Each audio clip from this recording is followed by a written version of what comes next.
ভাইরা আমার, বন্ধুরা আমার, আমি জানতে চাই আপনারা আল্লাহকে সম্মান করতে চান কি চান না? আল্লাহকে সম্মান করতে চান? আল্লাহর নবী বিশ্বনবী রাহমাতুল লিল আলামিন বলেন, দুনিয়ার মানুষেরা রে, তিন শ্রেণীকে যারা সম্মান করবে তারা আমার আল্লাহ রাব্বুল আলামিনকেই সম্মান করলো। রাষ্ট্র ক্ষমতার মধ্যে যারা থাকবে, সূরা হজ 41 নম্বর আয়াত আল্লাহ বলেন, আল্লাযীনা ইম্মাক্কান্নাহুম ফিল আরদি আকামুস সালাতা ওয়া আতামুজ যাকাতা ওয়া আমারু বিল মা'রুফ ওয়া নাহাউ আনিল মুনকার ওয়ালিল্লাহি আকিবাতুল উমুর।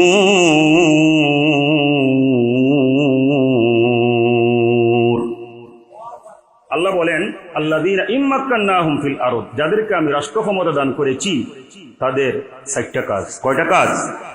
আকামুস সালাতা, সালাত প্রতিষ্ঠা করবে, নিজেও পড়বে এবং তার জনগণকেও সালাত প্রতিষ্ঠাকারী বানাবে।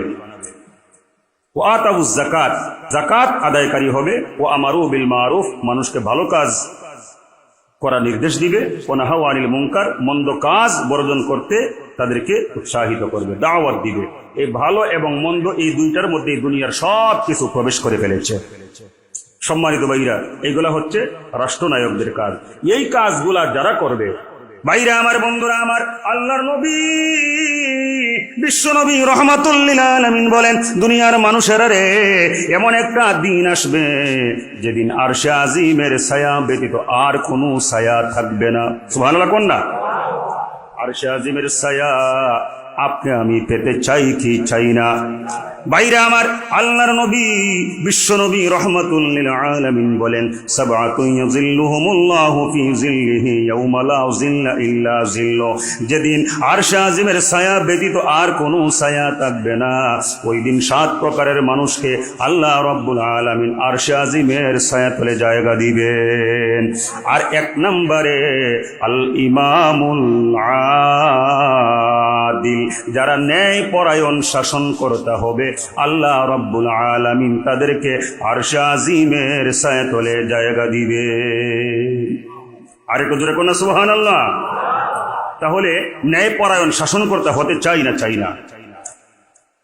ন্যায় পরায়ণ শাসক যারা, হাদিসের মধ্যে খুব সুন্দরভাবে তাদের এমন একটা প্রশংসা করা হয়েছে, এটা যদি আমাদের শাসক শ্রেণী জানতো তাইলে কোন সময় দুর্নীতির সাথে, অন্যায়ের সাথে, অত্যাচারের সাথে, অবিচারের সাথে, স্বজন প্রীতির সাথে সম্পৃক্ত হতে পারত না।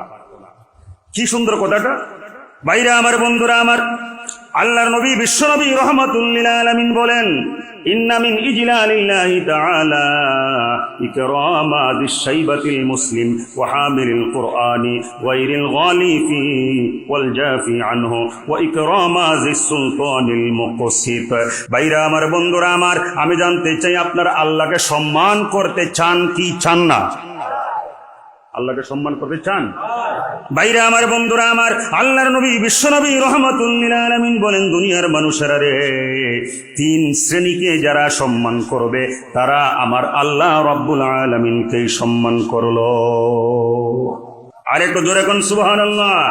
1 নম্বরে ইকরামা যিস-শাইবাতিল মুসলিম, যেই মুসলমানের চুল দাড়ি পেকে গেছে। সুবহানাল্লাহ কোন না? মুসলমানের নামধারী না, মুসলিম, মুসলিম শব্দ দেওয়া হয়েছে। ইকরামা যিস-শাইবাতিল মুসলিম, শাইবা যার চুল দাড়ি পেকে গেছে।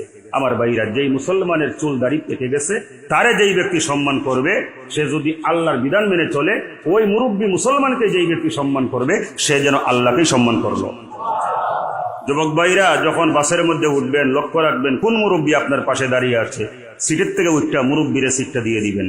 তারপরে রাসূল বলেন, ওয়া হামিলিল কুরআনি গায়রিল গালিফি ওয়াল জাফি আন, যেই ব্যক্তি কোরআনের দ্বারক বাহক, কোরআন নিয়ে অতিরঞ্জন করে না, কোনো বিধানকে গোপন করে না, কোরআনের বিরুদ্ধাচরণ করে না, কোরআন অনুযায়ী যেই ব্যক্তি জীবন যাপন করে, ওই ব্যক্তিকে, ওই আলেমকে যেই ব্যক্তি সম্মান করবে সে যেন আমার আল্লাহকেই সম্মান করলো। আল্লাহু আকবার। ভাইরা আমার, বন্ধুরা আমার, 3 নম্বরে আল্লাহর হাবিব বলেন ওয়া ইকরামাজিস সুলতানিল মুকসির, যেই শাসক, যেই শাসনকর্তা ন্যায়পরায়ণ হবে, ভালো মানুষ হবে, আল্লাহওয়ালা হবে, এই আল্লাহওয়ালা শাসককে যেই ব্যক্তি সম্মান করবে সে যেন আমার আল্লাহ রব্বুল আলামিনকে সম্মান করলো।